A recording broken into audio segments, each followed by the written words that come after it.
என் பெயர் குணாநிதிஷ். நான் 7ஆம் வகுப்பு படிக்கிறேன். என் பள்ளியின் பெயர் ஊராட்சி ஒன்றிய நடுநிலைப்பள்ளி கொல்லள்ளி. என் பெயர் விஸ்வநாத். என் பெயர் கலைசெல்வம். இப்போ நீங்கள் என்ன ரெடி பண்ணிட்டு வந்திருக்கீங்க? நீரின் ஆதாரமாக இருக்கும் பனைமரம். பனைமரத்தை பற்றி சொல்ல வந்திருக்கீங்களா? சொல்லு பார்க்கலாம். இது என்னென்ன ஆதாரங்கள்? கிணறு.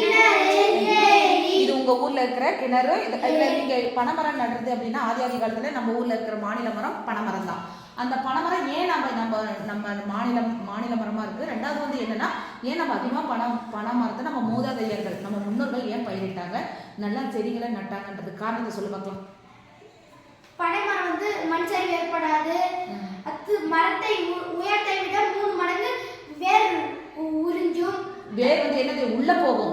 எவ்வளவு ஹைட்டா இருக்குதோ அதை விட 3 மடங்கு என்னது நிலத்தடிக்கு உள்ள போகும். அப்போ வந்து என்ன ஆகும்னா அதோட வேர்கள் அகலமா இருக்கங்காட்டி அந்த மண் வந்து என்னது அகலமாக்கப்படும். அது வந்து வேர்கள் சுருங்கும் போது என்னன்னா அந்த இடத்துல ஒரு கேப் வரும் இல்லையா, மழை தண்ணி வரும்போது அதெல்லாம் என்ன ஆகும், உள்ள போய் என்ன வரும், நிலத்தடி நீர் வந்து அதிகமாகுது. அது ஒரு காரணம். இன்னொன்று என்ன காரணம்? என்ன, கடற்கரை ஓரத்துல நம்ம நடலாமா? சொல்லு பார்க்கலாம்.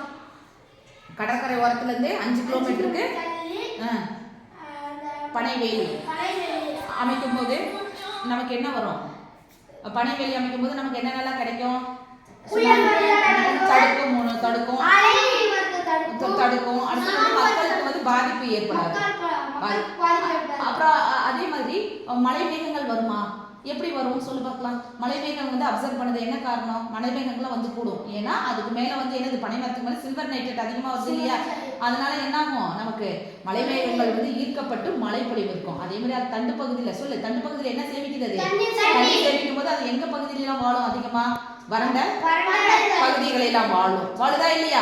அதனால நம்ம கண்டிப்பா பனை மரத்தை நடணும். அதனால நிலத்தடி நீர் அதிகமாகும். நம்ம கிணறு நீர் ஆதாரங்கள் அதிகமாகும் போது நீங்க விவசாயம் பண்ணலாம் இல்லையா? விவசாயம் பண்ணி என்னது, நம்ம பொருளாதாரத்தை நம்ம உயர்த்தலாம். இந்த ப்ராஜெக்ட் நீங்க செஞ்சுக்க. உங்க ஏரியில கிணத்து பக்கத்தையும் உங்க தோட்டத்திலையும் நட்டுருக்கீங்களா? அது ஸ்டார்ட் பண்ணிட்டீங்களா? கண்டிப்பா எல்லாத்துக்கும் இந்த விழிப்புணர்வை நீங்க என்ன பண்ணணும், ஏற்படுத்தணும். நன்றி.